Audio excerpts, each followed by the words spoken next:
Halo semuanya, selamat datang di podcast DPRD DIY bersama saya Fiorentina Mantari.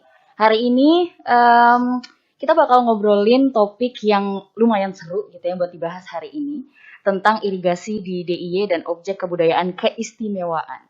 Dan pastinya Vio nggak sendiri gitu ya, karena Vio udah ditemenin sama narasumber yang seru juga gitu yang bakal kita ajak ngobrol.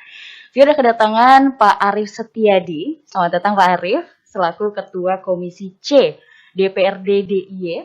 Dan juga Vio juga udah ditemenin sama Pak Tito Asung Kumoro Wicaksono selaku Kepala Bidang Sumber Daya Air dan Drainase Dinas PUP dan ESDM DIY. Selamat datang Pak Tito. Apa kabar Pak Tito, Pak Arif? Sehat ya? Baik, alhamdulillah. Sehat ya Pak? Ya, Alhamdulillah. Harus selalu sehat dong Pak ya. Harus selalu bahagia pastinya gitu. Oke. Hari ini kita bakal ngomongin tentang irigasi di DIY dan objek kebudayaan istimewa nih. Mungkin kita bakal ngobrol sama Pak Tito dulu. Pak, kalau Via boleh tahu gitu ya, sebenarnya tugas pokok dan fungsi yang dijalankan di bidang SDA dan juga drainase saat itu sebenarnya apa sih Pak? Kalau boleh tahu? Jadi, untuk tugas pokok dan fungsi ini kan tercantum di Peraturan Gubernur Nomor 63 Tahun 2018 tentang kedudukan, susunan organisasi, tugas, fungsi, dan tata kerja Dinas PUP SDM DIY. Di mana di dalamnya bahwa bidang sumber daya air dan drainase ini mempunyai tugas melaksanakan pengelolaan sumber daya air dan drainase untuk meningkatkan kinerja sistem irigasi dan pemenuhan kebutuhan air baku serta penuntasan titik genangan. Di samping itu selain tugas ada fungsi-fungsi, diantaranya adalah penyusunan program kerja bidang sumber daya air, kemudian ada penyiapan bahan rumusan kebijakan bidang sumber daya air, kemudian ada perencanaan teknis, ada pembangunan, ada peningkatan, kemudian ada rehabilitasi, ada operasi pemeliharaan, kemudian juga ada pemberian rekomendasi teknis. Dan saya kira ada tugas lain nanti dari pimpinan selain itu semuanya. Di samping yang namanya pemantauan dan evaluasi atau monef dari sekian fungsi tadi.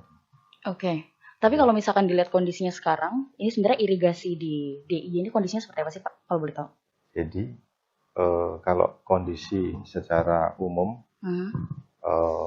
irigasi di DIY ini kita mendasarkan pada Permen PUPera nomor 12 tahun 2015 tentang eksploitasi dan pemeliharaan jaringan irigasi, di mana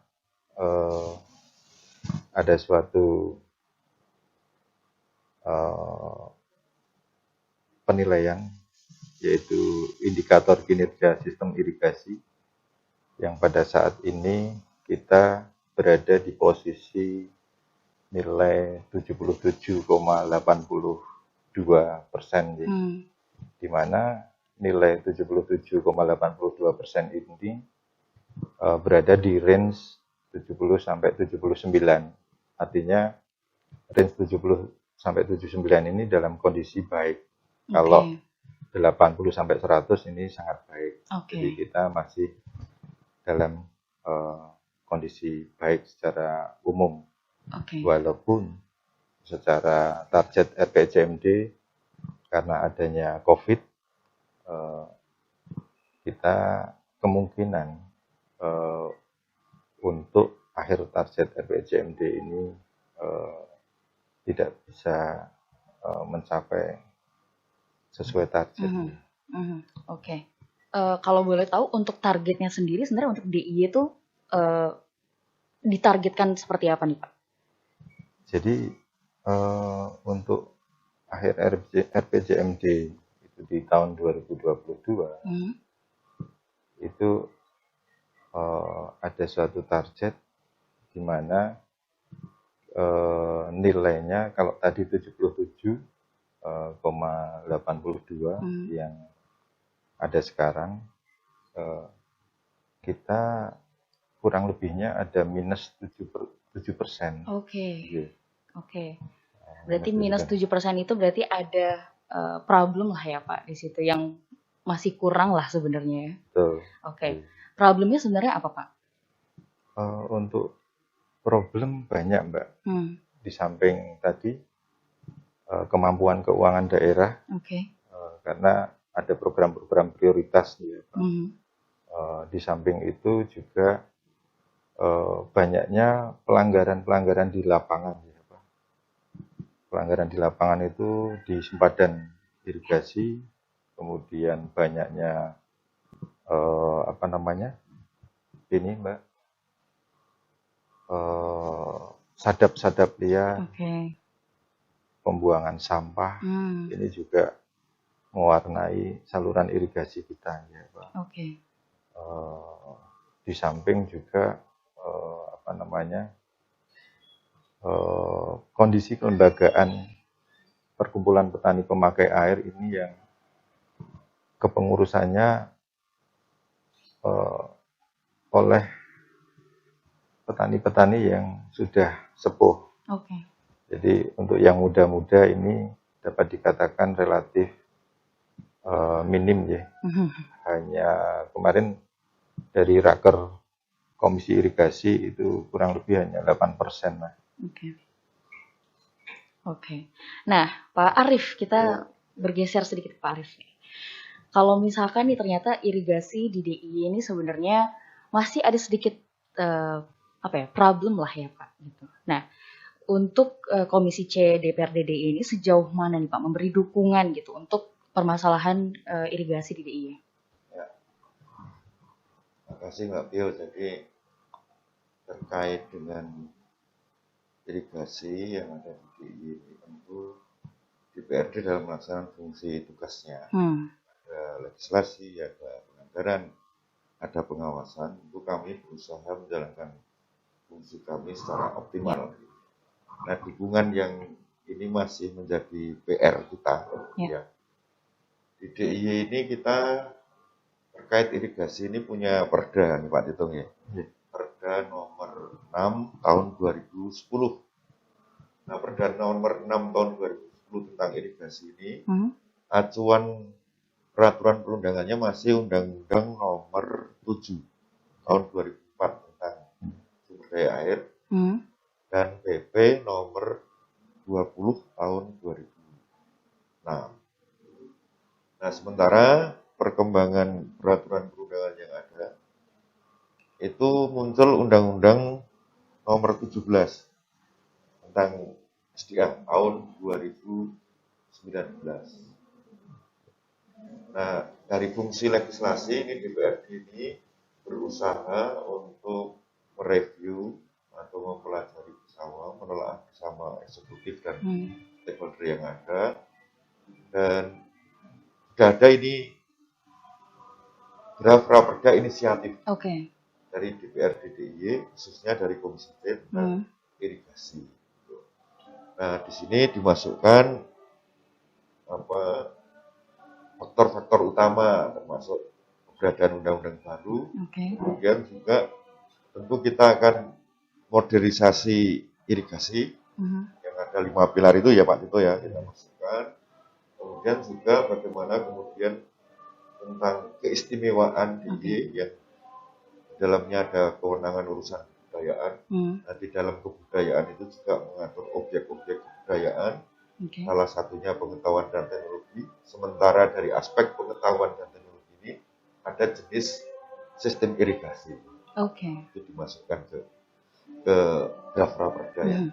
Sehingga kami kira dukungan kami sangat kuat lah terhadap irigasi DIY, khususnya dari fungsi legislasi pembaharuan ya, Raperda.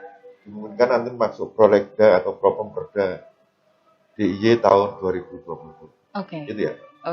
Nah, untuk permasalahan irigasi ini kan sebenarnya bukan hanya menjadi permasalahan di DIY kan ya Pak. Ya.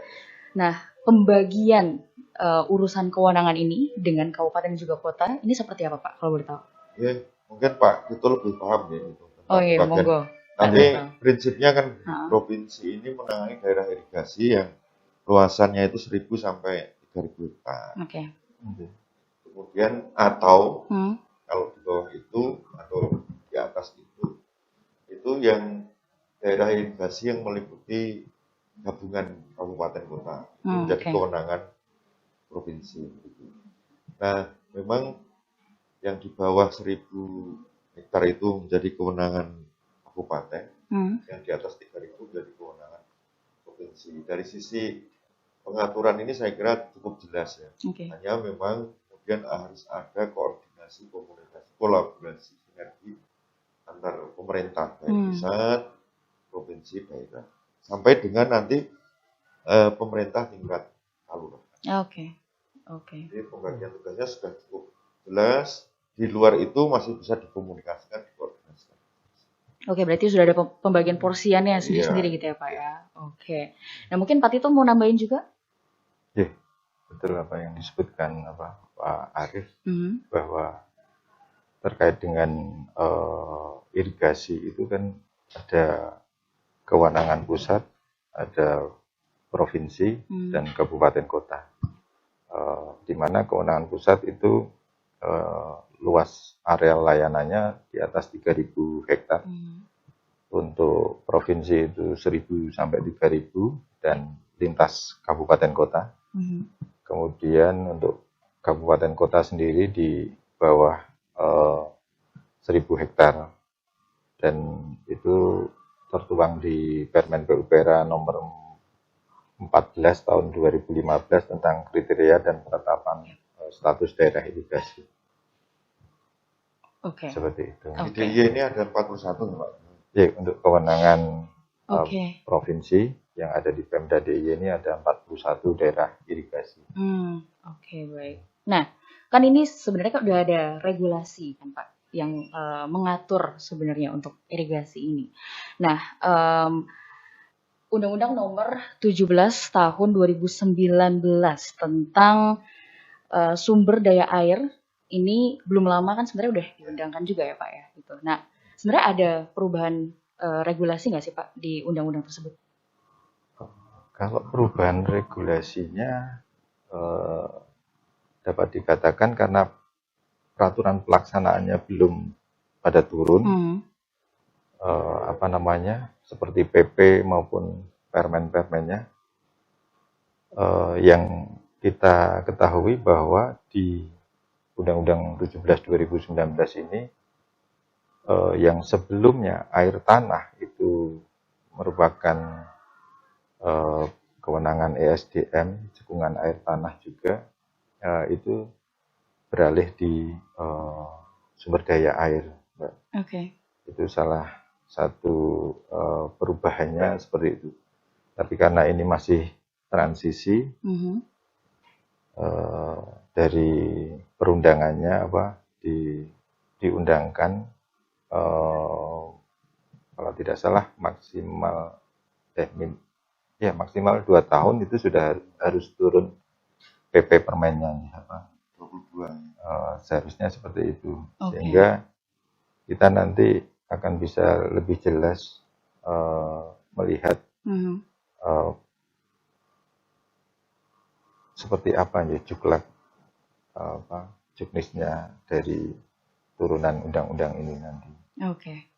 Jadi kita masih, mohon maaf ini meraba-raba dari aturan perundangan yang ada. Berarti ini bakal ada kebijakan-kebijakan lagi gitu ya Pak? Iya.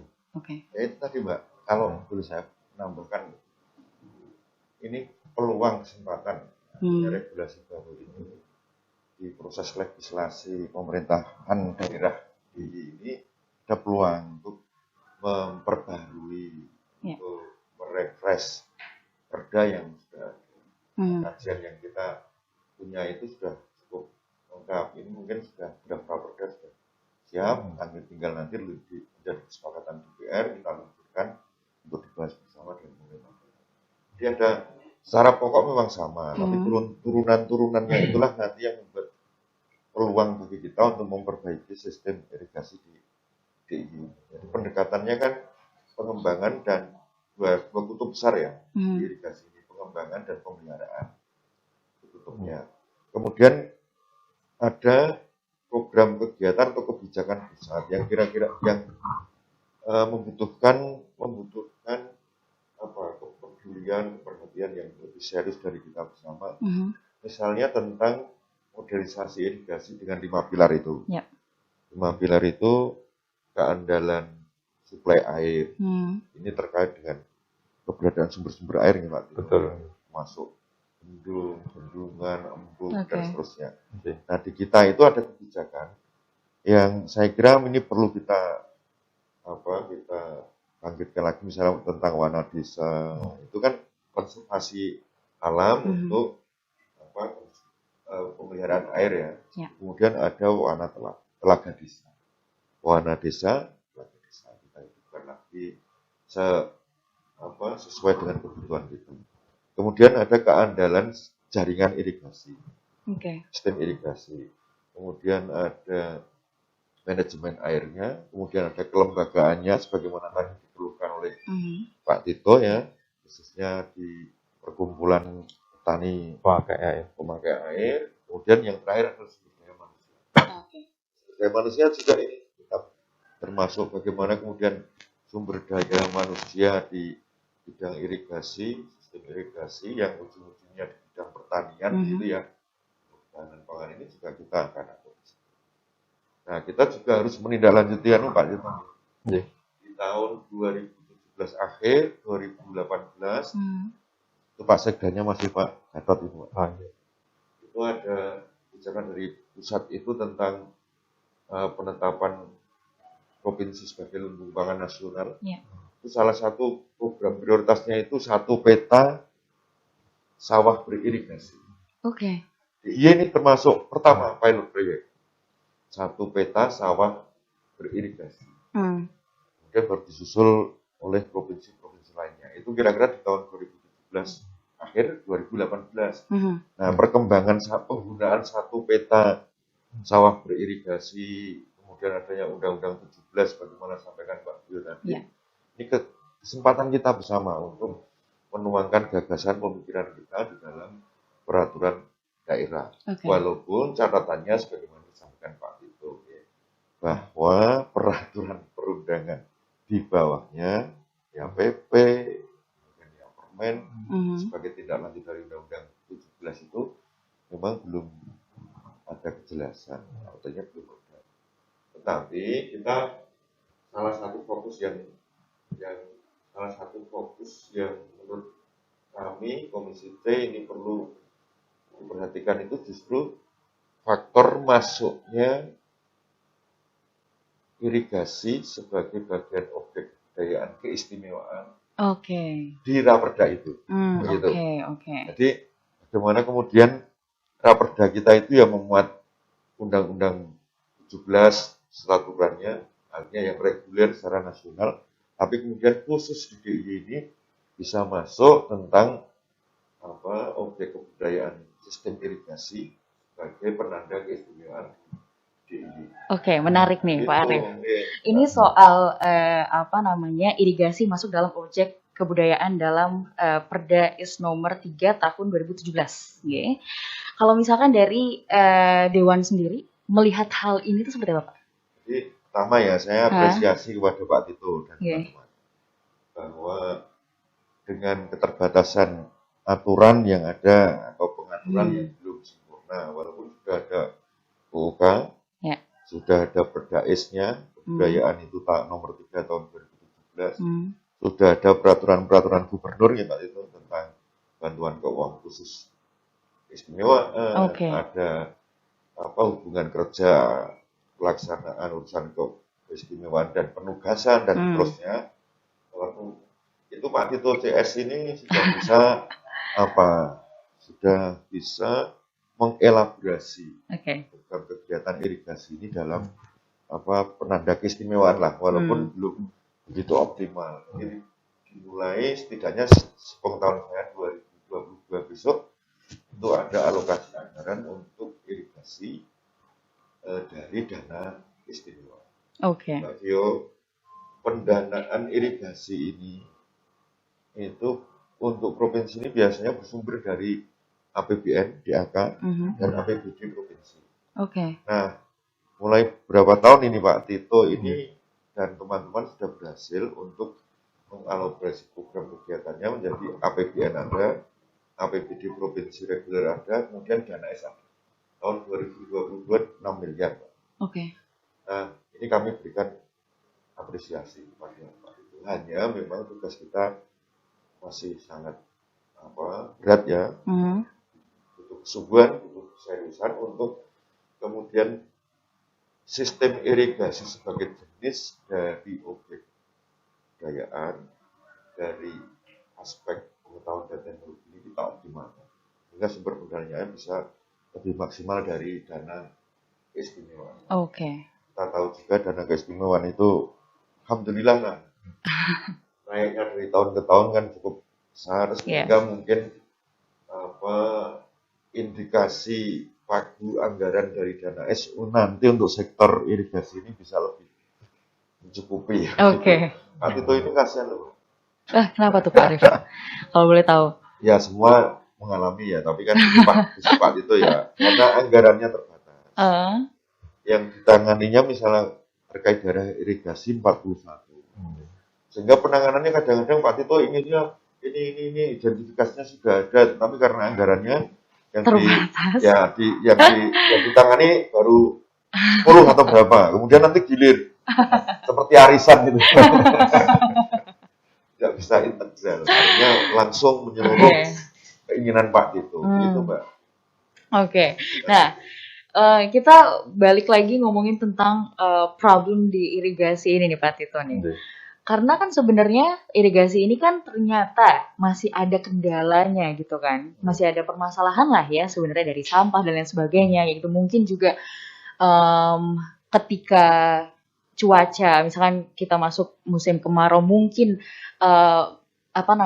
tingkat air semakin kecil dan lain sebagainya. Itu kan juga permasalahan di irigasi gitu ya. Nah, sejauh mana nih Pak gitu Pak Tito sendiri untuk menyelesaikan lah ya solusi, memberikan solusi atau menyelesaikan permasalahan ini? Terima kasih Mbak. Jadi memang banyak permasalahannya. Di satu sisi umur rencana bangunan ataupun jaringan irigasi itu juga sudah puluhan tahun. Kemudian tadi saya sampaikan kepengurusan P3A juga didominasi oleh yang generasi tua, yang muda juga masih kisaran 8% lah. Sampah. Nah ini ketersediaan air juga kurang. Kita juga saat ini sebenarnya bukan SDA ya, tetapi bagian dari Dinas PUPS DMDI yaitu bidang ESDM, energi sumber daya mineral, itu juga sudah melakukan pengeboran sumur bor ya Pak. Untuk menyediakan air baku. Tetapi di sini teman-teman ESDM masih pada air baku untuk air bersih Mbak. Jadi belum mengarah ke irigasi. Nah, tetapi kita di Gunung Kidul ini kan sudah lama nih kita dengan sistem JIAT, jaringan irigasi air tanah. Jadi pada musim kemarau jaringan irigasi air tanah ini akan mensuplesi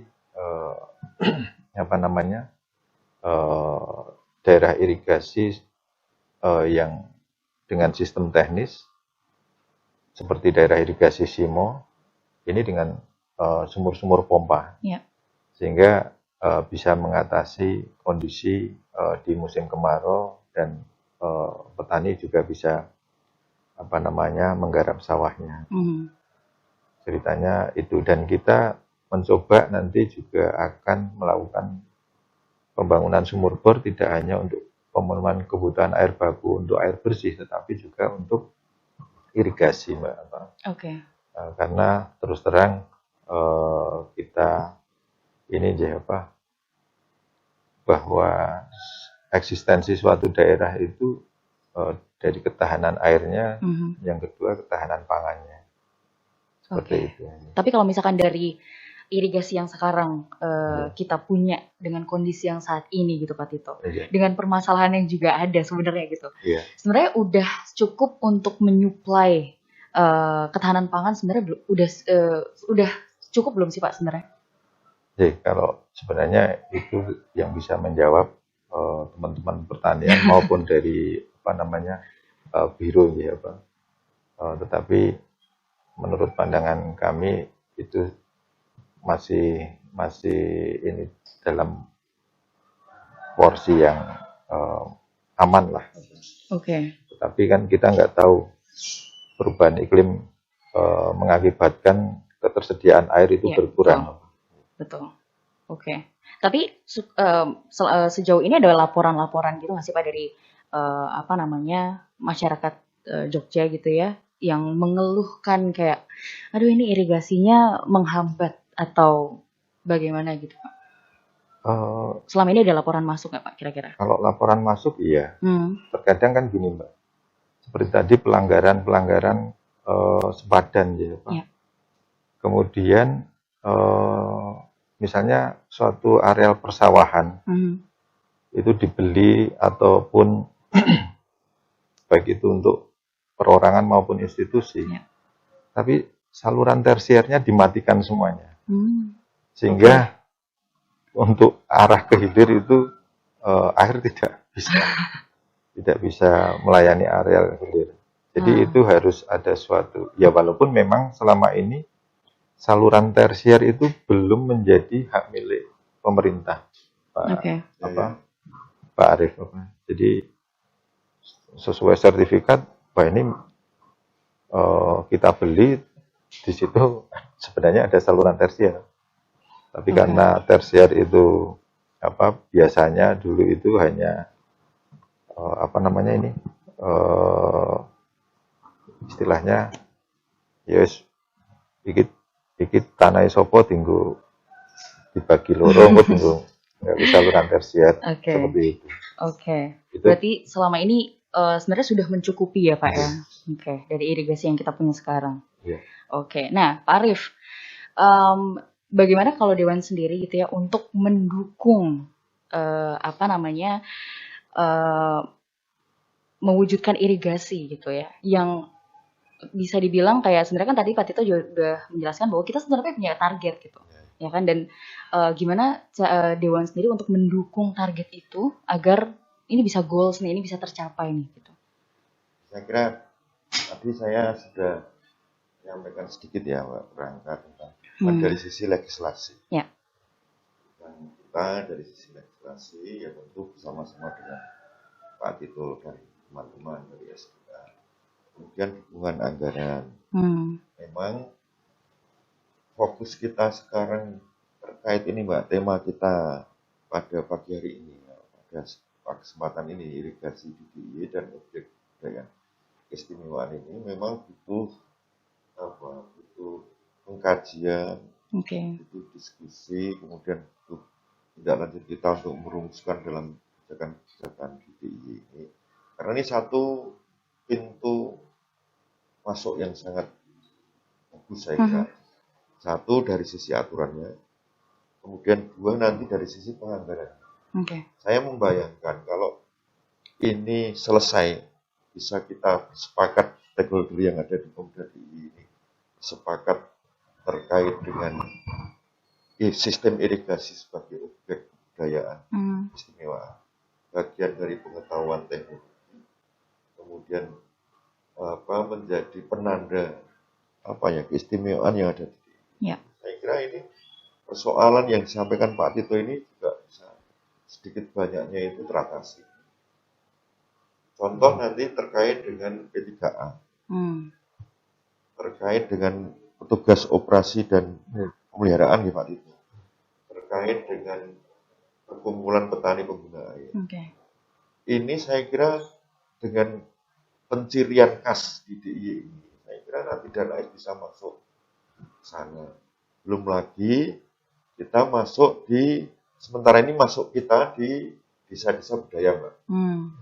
Nah, kalau pengertian yang kami pahami ya, sistem irigasi ini tidak lebih sempit daripada desa budaya.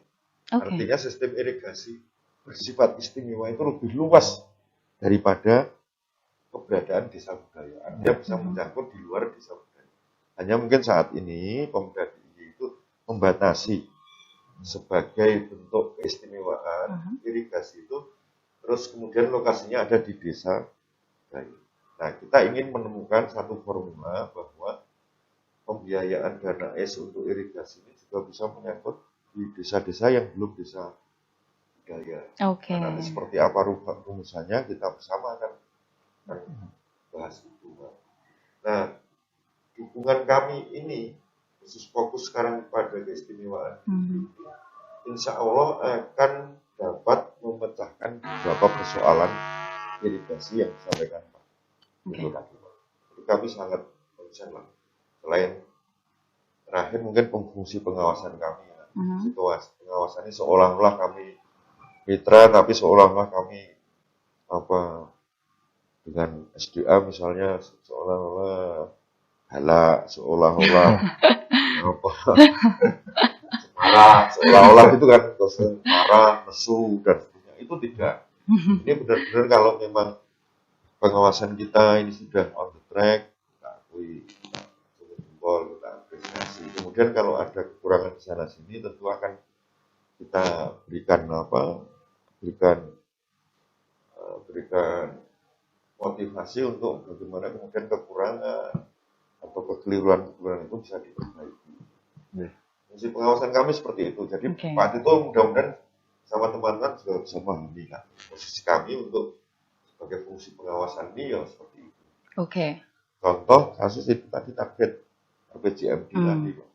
Kalau ada selisih kurang dari target, ya kami mesti bilangnya Pak Tito kok bisa begitu ya gitu. Kalau sudah memenuhi target kami akan berikan uang bagus kinerjanya kan begitu. Tapi selama ini ada nggak sih pakai program-program gitu ya untuk mendukung agar irigasi ini juga bisa mencapai targetnya gitu? Oh ada usulan-usulan, baik itu usulan dari dinas maupun usulan pemikiran dari para anggota DPRD ya, yang berupa pokok-pokok pikiran khususnya yang berada di bidang irigasi. Saya kira banyak Mbak. Dulu itu program Wana Desa, Telaga Desa itu bersama kolaborasi antara SDA dengan Komisi C.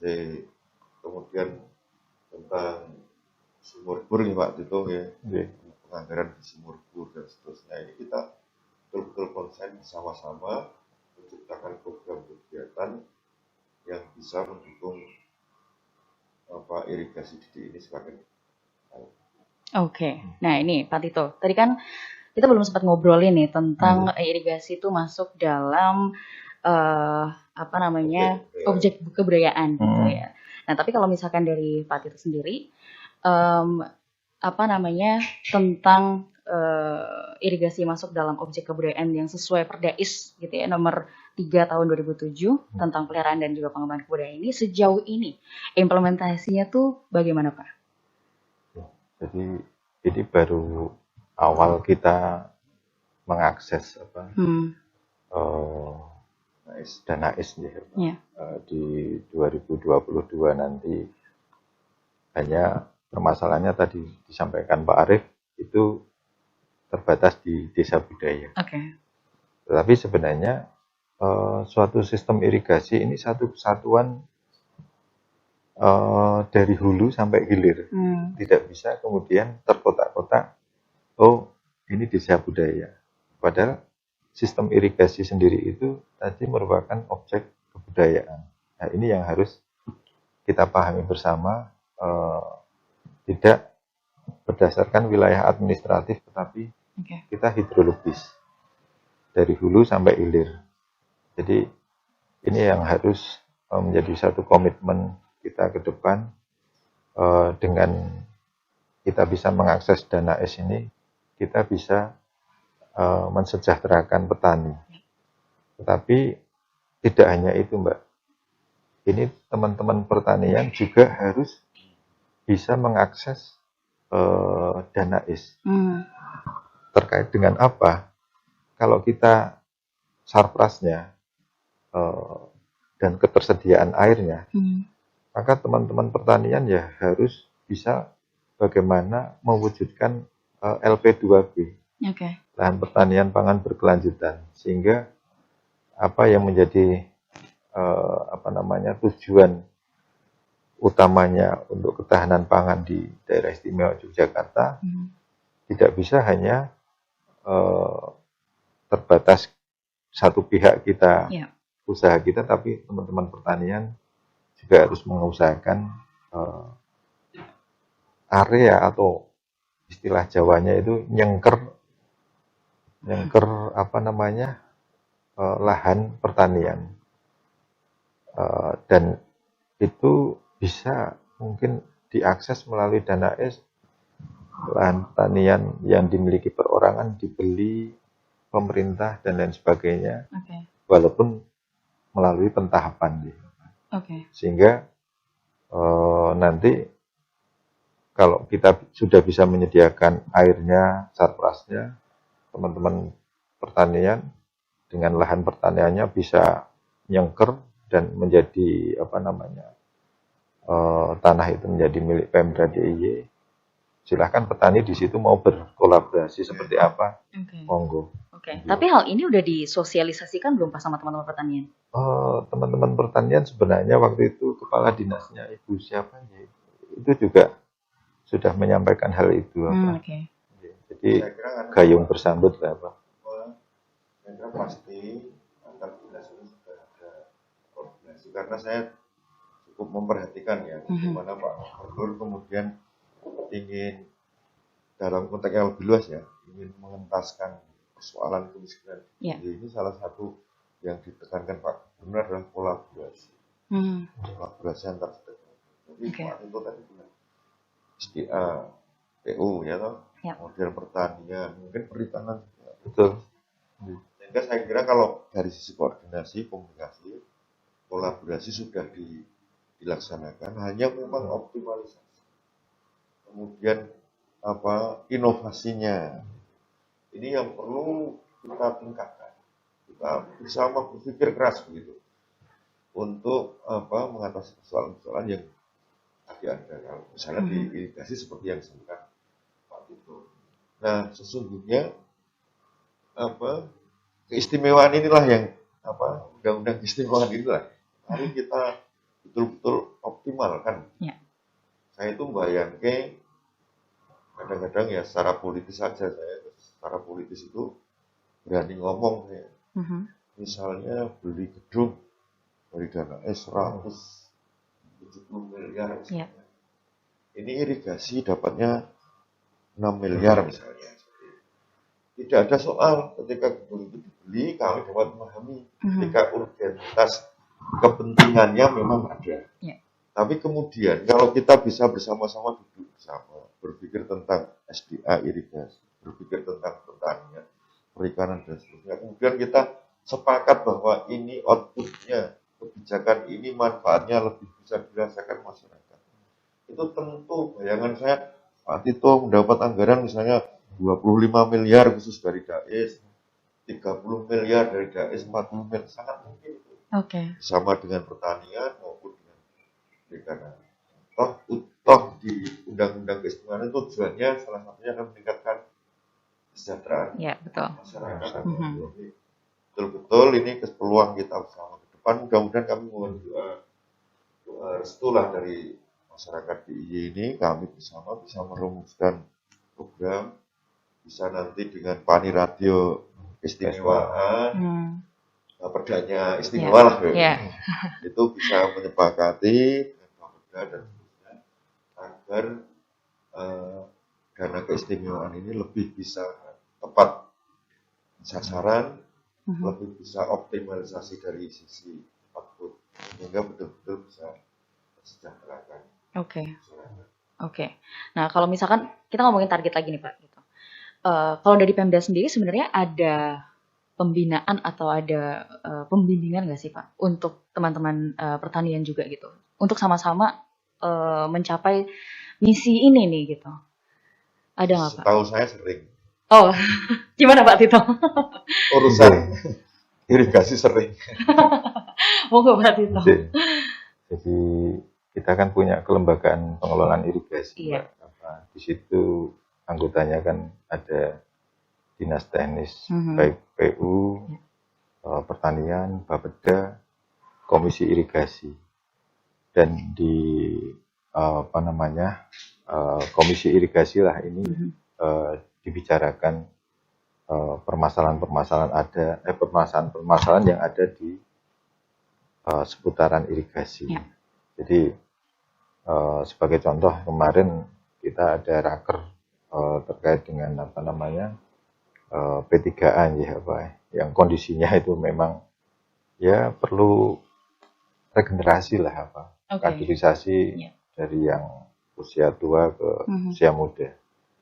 Karena pertanian itu dipandang, mohon maaf dipandang oleh anak-anak muda itu kurang bergengsi, dan betul. Ini ya pekerjaan kotor, masuk sawah, padahal enggak. Kalau kita bisa ini tadi modernisasi irigasi, jadi seperti di Jepang contohnya, ya misalnya padi itu tidak harus ditanam di lahan persawahan, tapi bisa bertingkat dengan media yang ada dan bisa memberikan satu produktivitas yang tinggi ya Pak. Salah satu contohnya itu. Tapi memang disampaikan juga bahwa anak-anak muda itu lebih senang pada bukan tanaman pangan, tapi hortikultura. Seperti melon, semangka, dan ya lain sebagainya lah. Bahkan mereka berusaha menyewa lahan dan lain sebagainya. Tapi sayangnya mereka nggak mau masuk dalam kepengurusan P3A. Nah, ini perlu inilah dengan alasan waktunya sudah banyak tersita untuk mengurusi itu. Nah, ini kita melenceng sedikit Pak Tito nih, karena Vio penasaran sebenarnya gitu. Ngomongin soal tadi modernisasi gitu ya.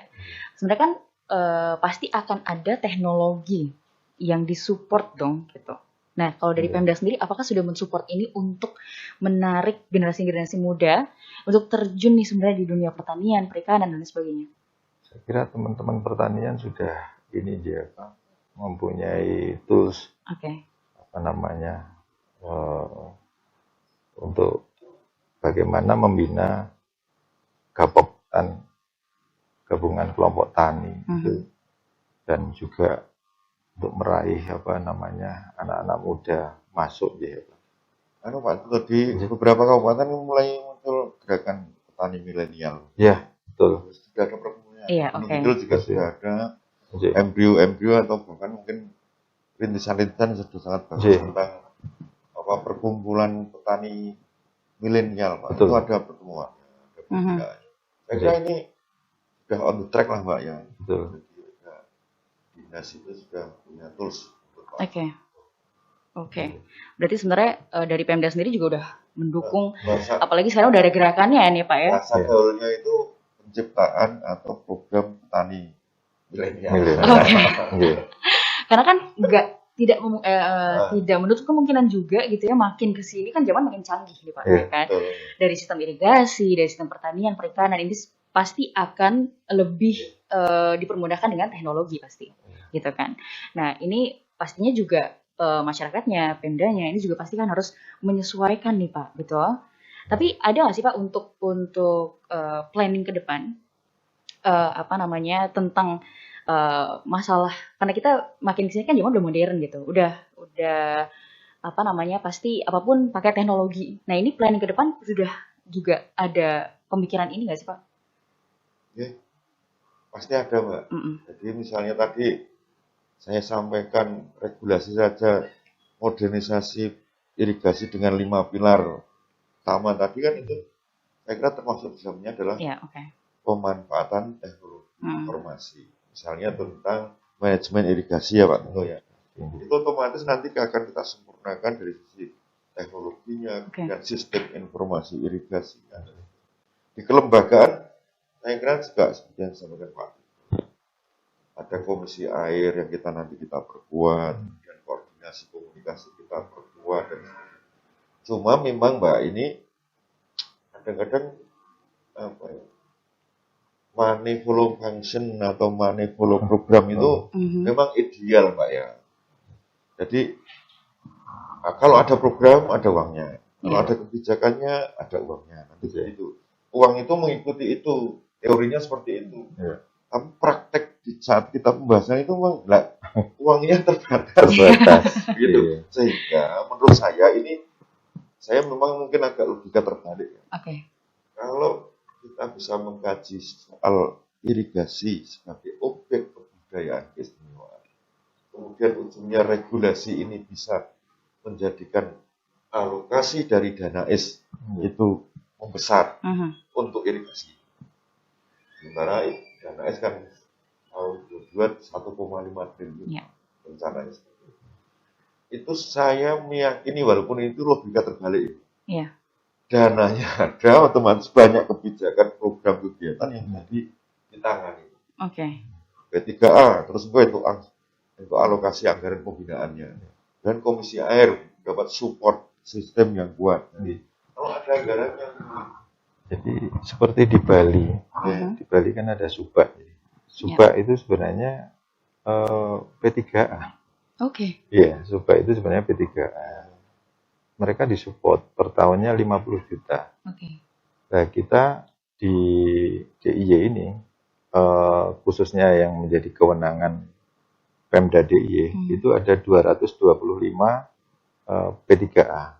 Anggaplah 50 juta di kalangan 225 ya hampir 11 miliar lah untuk pembinaan P3A. Tapi itu perlu.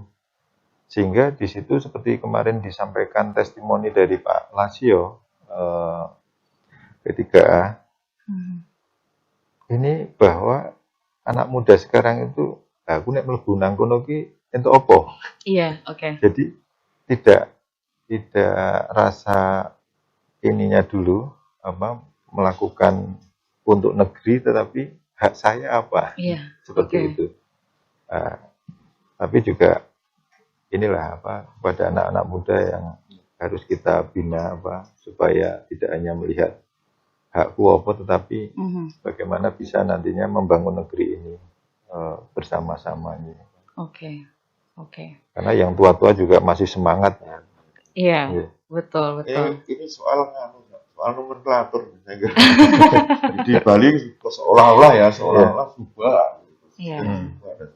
Nomenklatur keistimewaan ini betul-betul kita kaji. Ketigaannya ini. Kemudian misalnya kita tentang pemeliharaan dan pengembangan nilai-nilai budayanya. Sesungguhnya di P3A kita itu juga ada nilai-nilai budaya, nilai-nilai tradisi luhur yang berkembang di kita. Dan ini nomenklaturnya itu di matchkan gitu. Ini keistimewaan DIY gitu. Ini penanda keistimewaan DIY. Ini tugas kita bersama. Nanti kita insya Allah Mbak Pio ya. Kita itu nanti kalau Pak itu ada kendala komunikasi atau sekat-sekat untuk komisi C lah mungkin nanti yang akan menginisiasi rapat kerja gabungan atau rapat kerja, mungkin kami hadirkan Pani Radio Keistimewaan, kemudian dari SDA, kemudian dari Kopeda, tidak masalah, dan dari beberapa stakeholder kita rapat bersama terkait dengan isu tema yang kita bahas. Komunikasi, DIY dan saya terima kasih sama Mbak Pio ngangkat tema ini. Biar objek kebudayaan tahu Mbak? Pasal 5 Undang-Undang Perdais nomor 3 tahun 2017. Objek kebudayaan itu ada 7 aspek, atau nilai-nilai budaya, pengetahuan dan teknologi, bahasa, adat istiadat, tradisi, itu biar semakin tersosialisasi. Nah, pengetahuan dan teknologi itu di dalamnya ada sistem irigasi, sistem ekonomi, sistem penanggalan, permainan rakyat. Banyak toh, ini biar semakin menjadi internalisasi di masyarakat di kuat, sehingga keistimewaan bisa betul-betul ditahu. Iya Pak, karena ini sebenarnya untuk topik irigasi di DIY dan objek kebudayaan istimewa ini juga Vio belajar nih Pak. Jadi ada hal baru, sebenarnya informasi baru. Melalui forum-forum semacam ini, terus kita gulirkan. Yang sudah baik tentu kita apresiasi. Nah, peluang-peluang yang ada, tantangan-tantangan yang ada yang kita diskusikan bersama. Apalagi belum lama ini kan berapa tahun Pak istimewa? 2012 ya. 15 sampai 21 kemarin kan ulang tahun keistimewaan yang ke 9 itu ke 9. 9 kemarin. Banyak stakeholder itu mengkritisi, mengapresiasi terhadap pelaksanaan keistimewaan 9 tahun mulai 2012 sampai 2021. Penetapan undang-undang keistimewaan. Nah, kita mencari bersama ini mulailah kita gulirkan khususnya untuk irigasi ya kebudayaan. Nah Pak Arif nih kan tadi kita lumayan agak banyak menyenggol tentang dana sebenarnya gitu kan. Nah sebenarnya memungkinkan nggak sih Pak alokasi danais diberikan untuk penguatan irigasi sebagai bagian dari objek kebudayaan istimewa DIY? Saya mohon maaf ya. Itu pandangan saya. Format keistimewaan DIY dari 5 kewenangan atau urusan yang urusan tambahan lah, kewenangan tambahan yang diberikan kepada DIY. Khususnya yang 4 ya, kelembagaan, tata ruang, pertanahan dan kebudayaan. Ini ya nyun sewu, walaupun sudah ada yang baik, tapi mencari format. Nah, ketika kita mencari format yang terbaik, kemudian bisa kita rumuskan kebijakan yang baik. Saya meyakini dana yang untuk irigasi ini akan lebih bermanfaat. Jelas. Bayangkan ya Mbak ya. Memang saya bersyukur di warga Gunung Kidul pembebasan tanah DJLS. Itu di satuan ruang strategis Kesultanan Pantai Selatan. Kemudian pembebasannya ini dana Mbak. Alhamdulillah ini selesai. Pembebasan tanahnya ratusan miliar. Kalau ini tuh program-program strategis, program-program prioritasnya sudah selesai Pak Tito ya. Kemudian sejumlah itu atau kurang dari itu masuk ke irigasi saja, saya meyakini bisa. Misalnya P3 tadi Pak Tito ngomong berapa Pak? 11 miliar ya Pak ya. Sehingga saya meyakini Mbak, meyakini betul kalau kita teliti, kemudian kita fair, bersama, dan kemudian kita cari rumusan formula kebijakan. Nah, khusus di irigasi ini saya meyakini akan lebih mempercepat kesejahteraan masyarakat. Karena dampaknya ini multi efek. Irigasi, pertanian, ketahanan pangan, perikanan, dan sebagainya. Berarti ada memungkinkan sebenarnya Pak ya untuk menjadi penyokong besar. Bahasa politik saya. Dana S itu untuk dana S, alokasi dana S untuk irigasi misalnya itu 20M, 25, lalu bahkan lebih itu menurut saya loh ini Mbak. Menurut saya itu kok memungkinkan ya. Daripada misalnya ini menurut saya fraksi kesenian yang sekali habis, kemudian terlalu banyak. Itu bagus, tetapi harus terukur. Contoh ya Mbak, ini sudah selesai gedung budaya ya Pak itu. Gunung Kidul itu 170-an miliar itu. Gedung yang sangat megah sekali memang gedung budaya. Itu kita dukung. Ini sudah selesai. Saatnya kita itu mulai beralih mungkin memikirkan hal-hal yang strategis yang mungkin selama ini belum terpikirkan dengan baik. Kita cari tafsirnya sistem irigasi apa. kita cari tafsirnya sistem ekonomi itu, alat transportasi istimewa itu apa? Kita kaji betul. Ini karena apa? Undang-undang keistimewaan, Pergais dan seterusnya, Pergub itu butuh internalisasi yang tidak cepat gitu loh. Maksudnya butuh waktu, internalisasinya semakin cepat. Nah ini karena kami Pak Tito ini di urusan sumber daya air, drainase, ya kita bicaranya itu sistem irigasi. Nanti yang sistem ekonomi biar Komisi B serta dengan stakeholder ada alat transportasi ya kita berhubungan.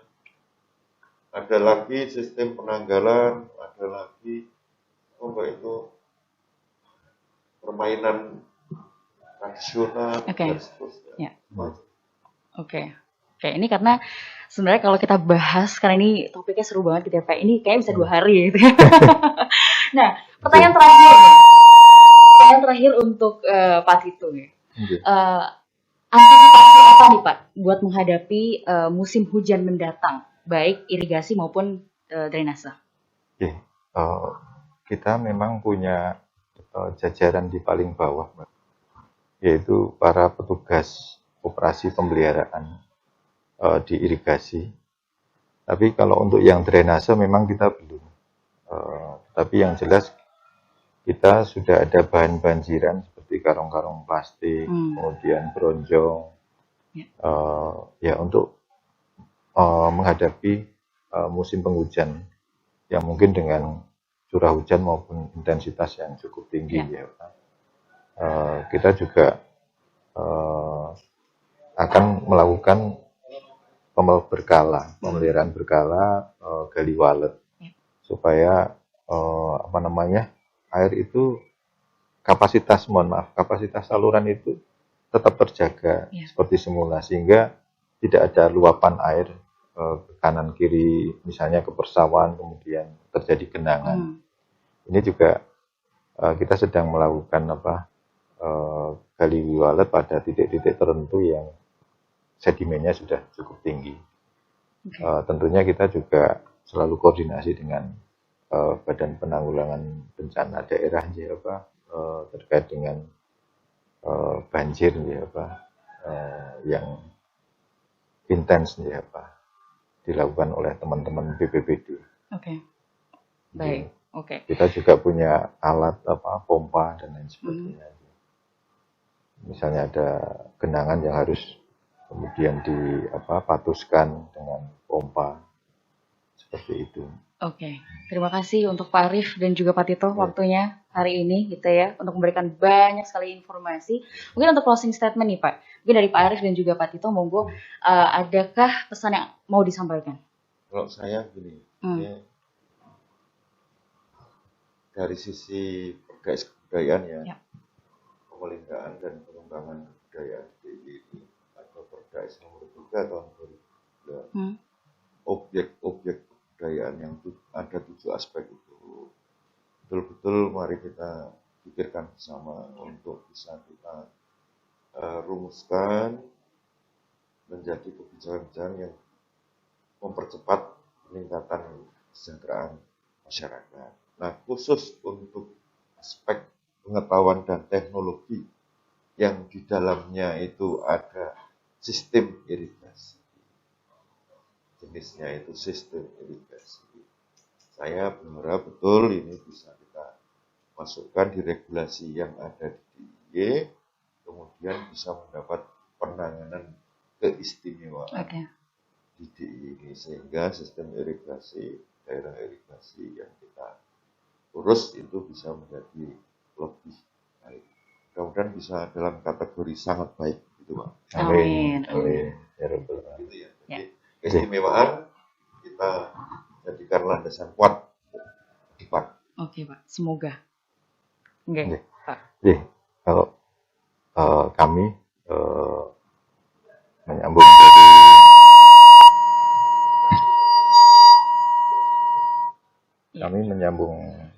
Pak Arief dengan fondasi keistimewaan ini, suatu daerah terutama DIY itu akan eksis manakala ketahanan airnya tercapai, otomatis nanti ketahanan pangannya juga tercapai. Nah, itu artinya goal itu harus dipertegas dan didukung, karena dana keistimewaan ini untuk mensejahterakan rakyat, maka ya dua itu harus bisa ditempuh dengan dana keistimewaan. Saya kira hanya itu, Mbak, kata terakhir dari kami. Semoga bisa berjalan dengan lancar gitu ya Pak, dan mencapai target kita gitu ya. Terima kasih Pak Arief, terima kasih Pak Tito sudah meluangkan waktunya hari ini gitu ya untuk memberikan banyak informasi kepada kita semua.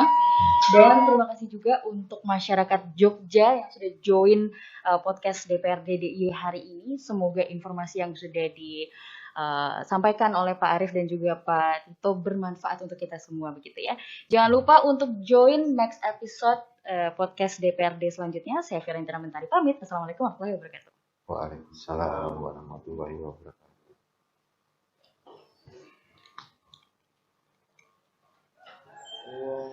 Terima kasih Pak Arief, Pak Tito.